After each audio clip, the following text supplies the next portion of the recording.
So students, let's start discussing about reflexive pronoun. Reflexive pronoun and एक और इसके parallel में लिखिए प्लीज एम्फेटिक प्रोनाउन. पैरेलल में एक और लिख लीजिए एम्फेटिक प्रोनाउन. राइट, दोनों के बारे में बताऊंगी यहीं पे. ये दो टाइप है, दोनों को यहाँ पे क्यों करवा रही हूँ? Let me tell you why. Cause the word set of these two pronoun are same. ठीक है, वर्ड सेट बिल्कुल सेम है, रिफ्लेक्सिव का भी और एम्फेटिक का भी सेम वर्ड सेट है. ठीक है, इनको नॉर्मली अंडरस्टैंड करने के लिए ना हम सेल्फ वाले प्रोनाउन बोल देते हैं. क्यों? रिफ्लेक्सिव मीन्स सेल्फ को रिफ्लेक्ट करने के लिए. मतलब सेल्फ को रिफ्लेक्ट कैसे? रिफ्लेक्सिव प्रोनाउन वो प्रोनाउन होते हैं जिसमें सब्जेक्ट एक्शन करता है, खुद के लिए करता है, खुद एक्शन करता है, और जो एक्शन कर रहा है ना वो भी वो खुद के लिए ही कर रहा है. जैसे कि यानी कि इसमें सब्जेक्ट और ऑब्जेक्ट सेम होते हैं. मैंने बोला कि मैं एक्शन कर रही हूँ. फॉर एग्जाम्पल, मैं जस्ट एक शॉर्ट एग्जाम्पल दे रही हूँ यहाँ से. रिफ्लेक्सिव माने क्या? रिफ्लेक्ट करना. किसको? मिरर करना, एक तरीके से अपने ही एक्शन का रिफ्लेक्शन. राइट, उसे रिफ्लेक्सिव बोलेंगे. जैसे मैंने बोला कि मैंने कोई एक्शन किया तो मैंने आई बोला. ठीक है, आई डिड दिस. मैंने ये किया. किसके लिए किया? खुद के लिए किया. तो my self, I did this for my self. मतलब एक्शन भी मैं ही कर रही हूँ और जिसके लिए एक्शन किया जा रहा है वो भी मैं खुद ही हूँ. तो यहाँ पे हम बात करेंगे रिफ्लेक्सिव प्रोनाउन की. So a reflexive pronoun are used when the subject and the object of the sentence are same. Means doer भी वही पर्सन है और जिसके लिए एक्शन किया वो भी खुद ही है. तो वहां पे हम रिफ्लेक्सिव प्रोनाउन यूज करते हैं. मीन्स एक तरीके से रिफ्लेक्शन है, खुद के एक्शन का रिफ्लेक्शन ऑब्जेक्ट पे हम खुद ही दिखा रहे हैं. जैसे कि एग्जाम्पल देखो, she took herself to the hospital. तो शी क्या है? सब्जेक्ट है. शी ने एक्शन किया, टुक मतलब ले जाने का. किसको? अपने आप को. यानी कि सब्जेक्ट भी खुद ही है और एक्शन भी किसके लिए किया? खुद के लिए ही किया. She took herself to the hospital मतलब वो लेके किसको जा रही है हॉस्पिटल? खुद को ही. एक्शन जब सब्जेक्ट खुद के लिए लगाता है तो रिफ्लेक्सिव प्रोनाउन होता है. अब एम्फेटिक प्रोनाउन भी वही है, बट एम्फेटिक प्रोनाउन में क्या था? मैंने भी यहाँ पे एम्फेटिक प्रोनाउन लिखा था, गलती से रब कर दिया मैंने. करेक्ट. एम्फेटिक प्रोनाउन क्या होता है? जब नाउन अपनी ही बात पे स्ट्रेस देने के लिए, ठीक है, एम्फेसाइज करने के लिए जो प्रोनाउन साथ में यूज करते हैं ना वो are known as emphatic pronoun. जैसे कि I myself can cook the food. ठीक है, कैन कुक द फूड. चलो, फिर मैं अपने आप खाना बनाऊंगी, तुम अपने आप काम करोगे, वो अपने आप घर चली जाएगी. तो ये जो अपने आप वर्ड है ये किसके लिए? जब नाउन अपनी ही बात पे एम्फेसाइज करने के लिए, ठीक है, खुद पे एम्फेसाइज करने के लिए, अपनी बात पे एम्फेसाइज करने के लिए जो प्रोनाउन यूज करते हैं उनको बोलते हैं एम्फेटिक प्रोनाउन. अब वर्ड सेट जरा लिख लीजिए एम्फेटिक प्रोनाउन का. अब सेल्फ वाले हैं तो आपको ये तो पता लग गया होगा, है ना, कि इन सबके पीछे क्या लगता होता है? Self like this. अब चलो जरा लिख लेते हैं थोड़ा सा, है ना. चलिए, आई का माई सेल्फ, फिर इनका एम्फेटिक और रिफ्लेक्सिव का डिफरेंस बता दूंगी. ठीक है, वी का आवर सेल्व्स, यू का, ठीक है, योर सेल्फ या योर सेल्व्स.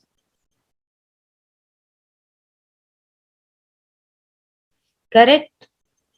ओके, ही का हिमसेल्फ, शी का herself, they का themselves. ठीक है, ये क्या है? इट का itself, वो भी नोट कर लेना. तो ये हमारे क्या है? वर्ड सेट है. ठीक है, तो सेल्फ वाला my self, our self, your self, himself, herself, themself, itself, ये क्या है? रिफ्लेक्सिव प्रोनाउन और एम्फेटिक प्रोनाउन का वर्ड सेट है। अब डिफरेंस क्या है एम्फेटिक और रिफ्लेक्सिव में?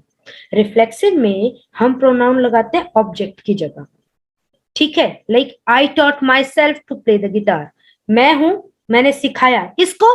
खुद को। तो आई के साथ किसको एक्शन खुद के लिए हुआ तो माई सेल्फ लगा लिया।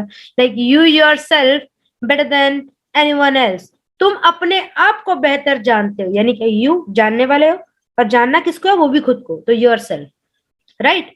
अब आप एक चीज नोट कर रहे होगे कि इसमें ना आप हर जगह पे कहाँ लगा रहे हो इसको? ऑब्जेक्ट की जगह लगा रहे हो, करेक्ट। तो एक चीज पॉइंट नोट कीजिए कि reflexive pronoun is always use on the place of object only, and emphatic pronoun just subject के बाद में यूज होता है, ठीक है। I myself can do this, he himself can do this, she herself can do this, वो अपने आप कर सकती है, मैं अपने आप कर सकता हूँ, है ना, वह अपने आप जा सकता है, करेक्ट। तो वो क्या है? सब्जेक्ट के इमीडिएट बाद आएगा, वो एम्फेटिक प्रोनाउन है। ये इनका सेंटेंस स्ट्रक्चर में डिफरेंस है। ओके, रिफ्लेक्सिव प्रोनाउन ऑब्जेक्ट की जगह लगेगा, एंड एम्फेटिक प्रोनाउन हमेशा किसके बाद लगेगा? सब्जेक्ट के बाद, ठीक है। ये डिफरेंस है एम्फेटिक का और रिफ्लेक्सिव का। Is it clear now? आगे, ठीक है। ये जो हम रिफ्लेक्सिव की बात कर रहे थे, now that you understand how they work, firstly आपको पता लग गया है कि ये कैसे काम करेंगे। Now my self works with I, ऐसा नहीं है कि सब्जेक्ट में तो आई दे दिया और आप ऑब्जेक्ट में उसको हिमसेल्फ फिट कर रहे हो, गलत हो जाएगा, ठीक है। My self works with I, your self works with you if you is singular, ठीक है। देखो यहाँ पे आपका डाउट भी क्लियर हो गया। Your self works with plural if you, अगर फुल प्लूरल फॉर्म में यू के साथ, अगर यू प्लूरल है तो हिमसेल्फ किसके साथ काम करेगा? ही के साथ, हर सेल्फ शी के साथ, इट सेल्फ इट के साथ, आर सेल्फ वी के साथ, दम सेल्फ दम के साथ। सॉरी यहाँ पे गलत है, करेक्ट कीजिए, दम सेल्फ दम के साथ नहीं, दे के साथ, ठीक है। थोड़ा सा टाइपिंग एरर है, इसको ठीक कर लेना। Okay, let's check now example please. Like I whistle to my self, I whistle to my self to calm down, खुद को शांत करने के लिए मैंने अपने लिए ही क्या बजाई? सीटियां। रादर देन डायग्नोसिस योरसेल्फ, ठीक है, when you are unwell you should ask a doctor, ठीक है। यू के लिए हमने योर सेल्फ लगा दिया। आपको एग्जाम में इससे रिलेटेड बड़े बार क्वेश्चन आता है कि आई के बाद में आपको सेंटेंस दे दिया, यहाँ पे करेक्ट प्रोनाउन आ जाता है, तो आपने देखना है कि एक्शन खुद के लिए हुआ है, रिफ्लेक्शन शो कर रहा है अपने काम का खुद के लिए ही, तो आप वहां पे रिफ्लेक्सिव प्रोनाउन लगा दोगे, राइट।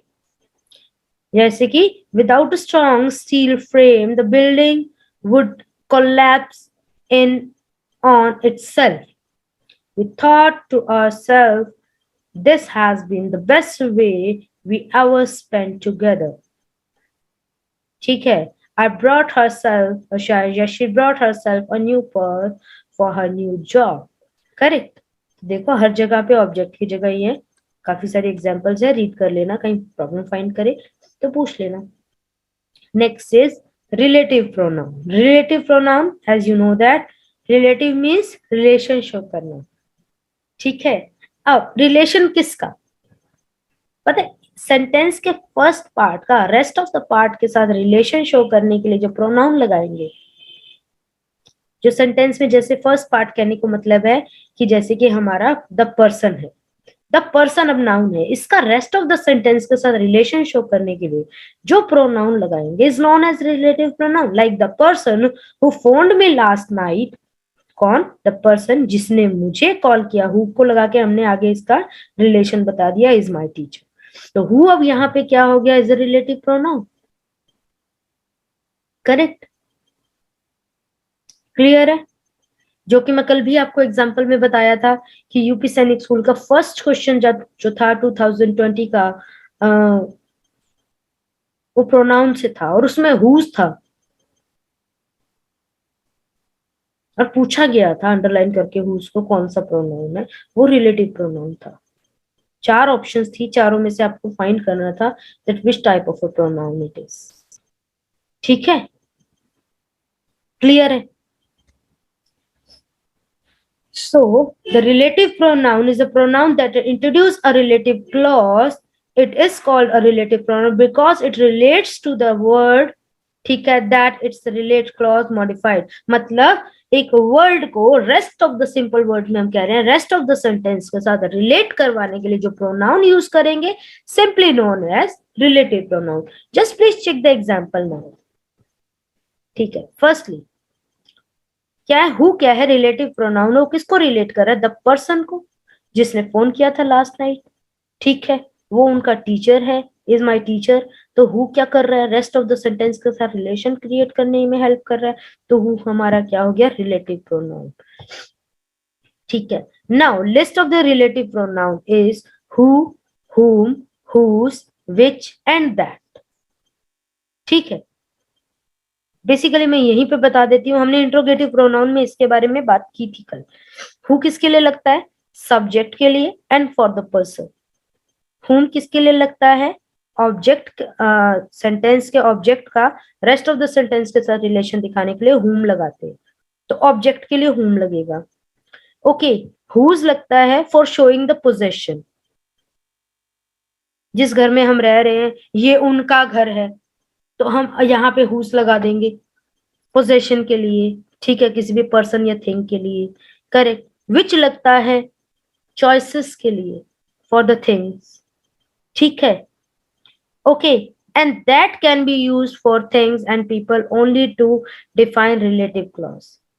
ठीक है, सिर्फ रिलेशन दिखाने के लिए कई बार हम दैट लगाते हैं, दैट भी रिलेटिव क्लॉज है, हमारा क्या है, रिलेटिव प्रोनाउन है. चलिए इनको थोड़ा और डिटेलिंग में देख लेते हैं कुछ एग्जांपल्स के साथ. ठीक है, सिंपली पहले डेफिनेशन है रिलेटिव प्रोनाउन की, कि relative pronoun take the place of a noun और pronoun and they shows the relation of the sentence with the rest of the sentence. Noun का रेस्ट ऑफ द सेंटेंस के साथ. Correct, ये help करते two sentences को join करने की. तो firstly will talk about who. Who is used on the place of subject. ठीक है, हु किसको रिप्लेस करेगा, सब्जेक्ट को. जैसे कि this is the man, in this sentence we are talking about man.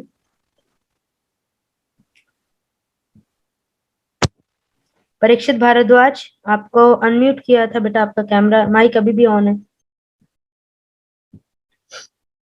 ठीक है, हु किसके लिए लगता है, who is replace the subjective pronoun like I, we, she, he, they. ठीक है, इनके लिए. इट के लिए नहीं लगेगा क्योंकि इट थिंग के लिए लगता है, हु पर्सन के लिए लगता है, तो इट के लिए नहीं लगाएंगे हम. Like this is the man, ये वही आदमी है. अब एक्शन करने वाला कौन है, आदमी. Who broke the window. In this sentence who is used, ठीक है, for what, for showing the relation of the man with the rest of the sentence. Correct. Next, whose किसके लिए यूज होता है, whose is used to show possession. जैसे she knew the family या I knew the family whose house we brought. मैं उस family को जानती हूँ जिसका घर हमने खरीदा है. ठीक है, अब फैमिली का और उसके घर के साथ रिलेशन है, तो हमने क्या लगा दिया, whose. पोजेशन है ना, घर उनका है, तो whose लगा दिया. whom लगता है for the objective pronoun like me, her, him, us and them. उनको रिप्लेस करते हैं. Like they have found the lady, उन्होंने उस लड़की को फाइंड कर लिया है, whom they want to interview, जिसका वो इंटरव्यू करना चाहते हैं. Of course. ठीक है, हमने क्या किया है, ऑब्जेक्टिव प्रोनाउन को रिप्लेस करके whom लगा दिया, जिसका वो इंटरव्यू करना चाहते हैं. अब लेडी का रेस्ट ऑफ द सेंटेंस के साथ रिलेशन दिखाने के लिए हमने whom लगा दिया. विच किसके लिए लगता है, नॉन लिविंग थिंग के लिए फर्स्ट ऑफ ऑल, और चॉइस के लिए जैसे कि हम बताते हैं चीजों के लिए बात करते हैं. Like my lamp, my precious blue lamp. अब कौन सा प्रीशियस ब्लू लैम्प, जो कि उस रूम में था, which was in the room was broken, particularly बता दिया. ठीक है, दैट कब लगता है, नॉर्मली ज्वाइन करने के लिए. The lamp that was in the room was broken. Normally यहाँ पे हमने कोई स्पेसिफिक मेंशन नहीं किया, the lamp was that was in the room was broken. ठीक है, ये हमारा हो गया